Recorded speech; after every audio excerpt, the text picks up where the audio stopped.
Mu makuru y'imyidagaduro icyo twamenya nuko umuhanzi Roskana yamaze gutangaza ko yasohotse muri 1:55 AM. Ni itangazo ryasohotse nka saa 2 z'ijoro gutyo hafi saa 3 rigaragaza ko rivuga ko nseze muri 1:55 AM guhera aka kanya kubera kutubahirizwa kw'amasezerano twagiranye. Ibi byagizweho ingaruka zikomeye mu rugendo rwanjye nk'umuhanzi wandika akanaririmba. Umuhanzi Roskana yatangaje ko yamaze gutandukana n'inzu y'ubuhanzi ya 1:55 AM yari abarizwamo nyuma y'umwaka n'igice bakorana. Ibi yabitangaje mu itangazo yashyize ahagaragara avuga ko impamvu yo gusezera kwe ari uko iyo nzu itubahirije amasezerano bagiranye mu kwa mbere ku itariki ya 1 Ukuboza muri 2023. Uyu muhanzi yashimiye byimazeyo ubufasha yaherewe muri iyo nzu mu gihe bakoranye. Anatangaza ko ari gutangira gushaka amahirwe mashya ajyanye n'intego n'icyerekezo cye nk'umuhanzi. Amakuru aturuka mu bantu ba hafi b'iyi nzu aravuga ko Roskana ubusanzwe yakoraga umuziki ku giti cye, naho 1:55 AM ikamufasha mu bindi bijyanye n'iterambere ry'umwuga we. Iyi nzu isanzwe ifasha abahanzi barimo na Kenison ndetse na Element, ariko hari amakuru avuga ko nabo bashobora gutandukana nayo bidatinze.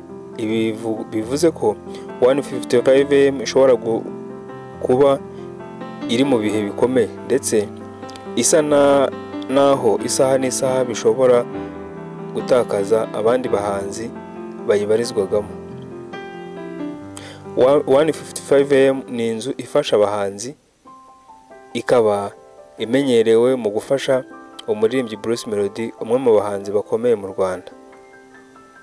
Murabizi ko wamaze gusezera ari we Roskana afite indirimbo nyinshi zigezweho muri iyi minsi zanakunzwe, ndetse ari mu bahanzi bamaze kwigaragaza cyane ko bashoboye. Rero ni amakuru ari kugenda caracara cyane, nk'uko biri no guhiswa ko Element nawe ari mu nzira zo kuba yavamo, kubera ko nawe ngo ari gushinjwa kutubahiriza amasezerano bagiranye, kubera ko hari ibikorwa bimwe na bimwe atari kugaragaramo, ahubwo asa nk'umuntu uri kwita cyane ku buhanzi kuruta gutunganya indirimbo. N'uwo bita nawe Kenison nawe yatangiye gusa nkaho acirwaho iteka ko namara kuva muri 1:55 AM ashobora kuzahita azima.